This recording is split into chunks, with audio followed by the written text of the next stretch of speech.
Alright, now when you're moving, don't move too fast, don't move too slow. You know what I mean? Okay, here we go. You've come to see my garden?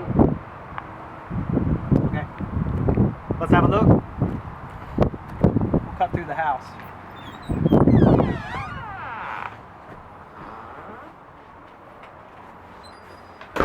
Yeah, it's a labor of love. Okay, follow me. This is where all the music happens. This is where some of the art happens and much of the reading. Do read. Here's where the eating happens. And here's where the computing happens. And there's where the painting happens. And etc. Lots happens. Watch your step. There's the honey monkeys we've been working on. Check these out. These are nice, if I may say so myself. And the bases are actually made from pieces of the Y oak tree. That's a true fact, but you got to take my word for it.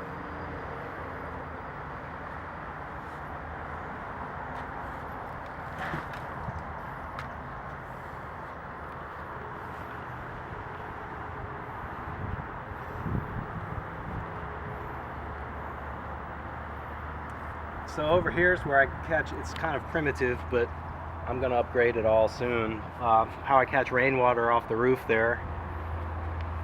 And then I transport it down to the garden there. We'll get to that in a minute. This is the compost that's, or mulch, not compost, this is the mulch that we'll be using. I'll be using. There's my boat. There's the chair we've been working on.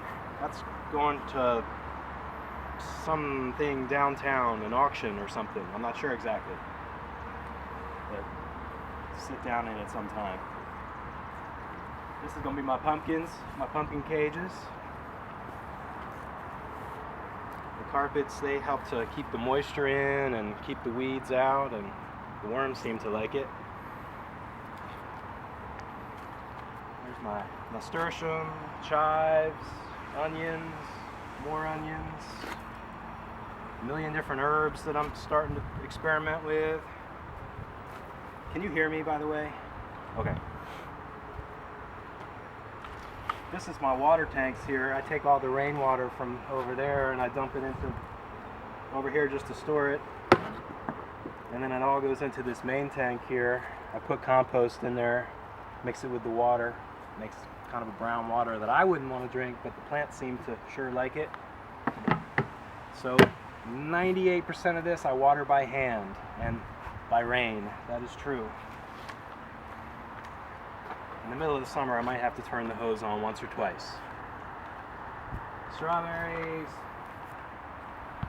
mixed greens, green beans, okra, daikon radish, 3 different varieties of squash, trying to keep the squash bugs off of them with that netting.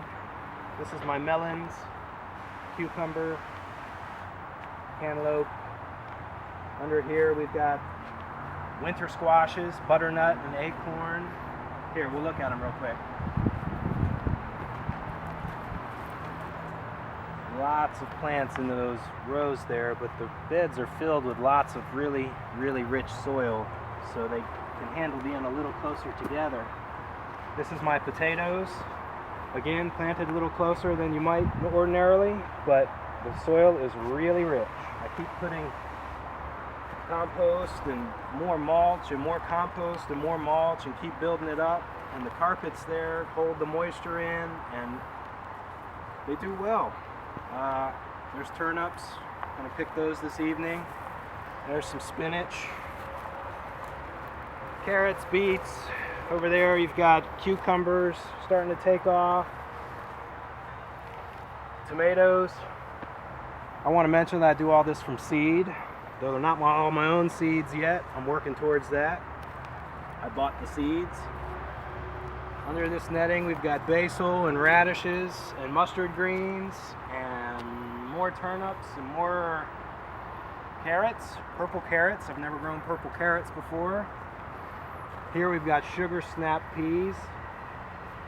I have had this fence, this very sloppy, crazy looking and a very effective fence. Keeps the deer out, keeps the woodchucks out, keeps the rabbits out, keeps the neighbors out. But I never thought to plant stuff right along the edge of it there. It makes a perfect trellis. I started doing that last year. It really kind of doubles the garden space. Anyway, this is the row that's going to get harvested tonight. So I'll uncover it so you can see. And then I'll dehydrate some of it. I'll can some of it. I'll freeze some of it. And I'll give some of it to you.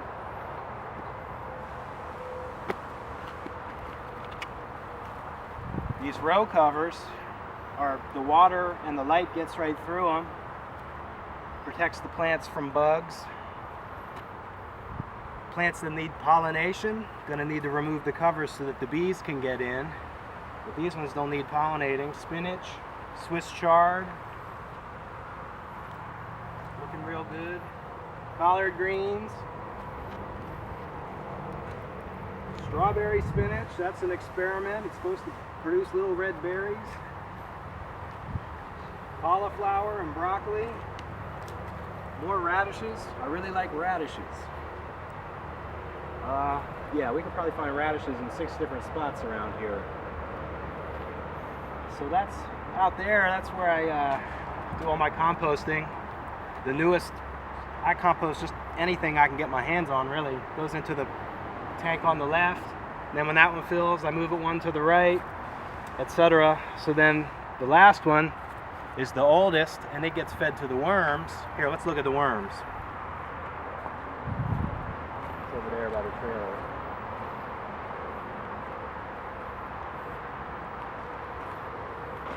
This is what I use for the butterfly, the moths that lay the cabbage moths. I'm not sure if that's vegan or not. The worms.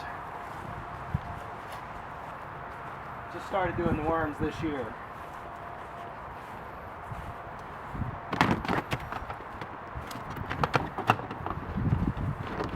But they are all in there. Once a month, I put compost on one side, then all the worms gravitate to that side, and then the next month I take that soil where all the worms just gravitated from, if that makes any sense. If not, well, I'm used to it. What else do I want to show you?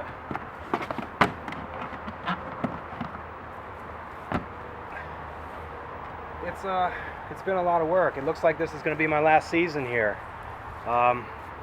It's a great space. Those are the blackberries over there. Those are wild. It was like 2 blackberries when I moved here 10 years ago. And we've turned it into quite a wild patch. Mostly to attract the bees that are dying off in frightening numbers across the planet. Okay, that's about all for now. Thank you all for visiting. Love ya.